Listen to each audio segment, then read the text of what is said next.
આજે છેલ્લો દિવસ છે ને, આમ જોવા જઈએ ને તો અમારે નવી શરૂઆતનો પહેલો દિવસ છે.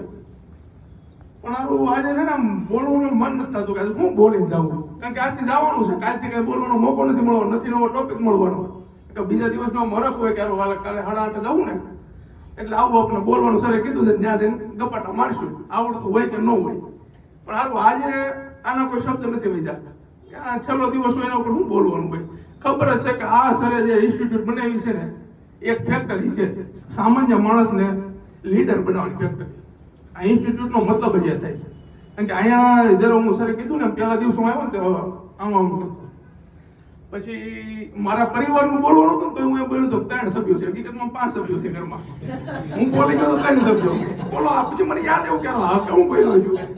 પછી ધીમે ધીમે ધીમે કરતા ઇમ્પ્રુવમેન્ટ આવ્યું અને સરની કૃપાથી અત્યારમાં આમ બોલી શકીએ માઇકમાં ગમે એટલા માણસો વચ્ચે હોય. અને આપણું મેન ધ્યેય એ જ હતો, અહીંયા બિઝનેસ રિલેટેડ હું આવ્યો હતો કે સર મારે થોડુંક આમ કેપેબલ થવું હોય તો કઈ રીતે બોલવાનું, બધા 2-5 જણા વચ્ચે મીટિંગ લેવી હોય તો.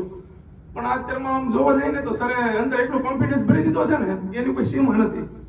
અને જ્યારે પણ કદાચ ભવિષ્યમાં હું એમ કહું ને કે મારી પાસે કોઈ એવો વ્યક્તિ આવશે ને કે મારે ભાઈ આમ કંઈક બોલતું નથી, આમ નથી, આ એડ્રેસ આપવામાં આવશે, સર પાસે જાવ. કેમ કે અહીંયા જે મળે છે ને કોઈ દવાખાનામાં નથી મળતી, આની કોઈ દવા નથી. સર પેલા વખત કીધું હતું કે તમને કોન્ફિડન્સ હોય કે તમને બોલવાની કોઈ દવા ન હોય, અહીંયા દવા મળી જાય. આ 100%ની વાત છે. અને હા, એમ કહીને બધા લીડરો બોલે, આ બોલે, આ બોલે, બોલવાનું હોય ને એ સાચું હોય. બાકી હુનર તો બધા પાસે હોય. હુનર હોય, કોઈ સિંગર હોય, બાથરૂમ સિંગર હોય, બધા વચ્ચે ગાય ન હોય કે તો એ કઈ રીતે સિંગર બનવાનો છે. એટલે એ રીતે કે બોલવાની જે છે ને તક, એ અહીંથી તમને મળશે. કઈ રીતે બોલવું, કઈ રીતે કોઈને રિપ્રેઝેન્ટ કરવી, તમારી વસ્તુ છે, તમારી પ્રોડક્ટ છે, તમારો બિઝનેસ છે. એટલે બહુ બહુ ધન્યવાદ સર કે મારા જીવનની અંદર એક એવી વ્યક્તિ આવી ને, એમ કોઈ શબ્દ નથી કઈ એક બે હકીકતમાં આમ જોવા દઉં ને અંદર વાઇબ્રેટ થઉં છું કઈ દેશે કે આ છેલ્લો દિવસ છે. આમ જોવા જઈએ તો યુનિવર્સિટીમાંથી આપણે નીકળીએ કેમ આપણે ડિગ્રી લઈને નીકળતા હોય, એવી એક ખુશી પણ છે કે હાલો ભાઈ આજથી આપણે એક આમ નવું સ્ટેપ બની આપણી પાસે બન્યું છે એમ કે હવે થોડાક આગળ વધશું.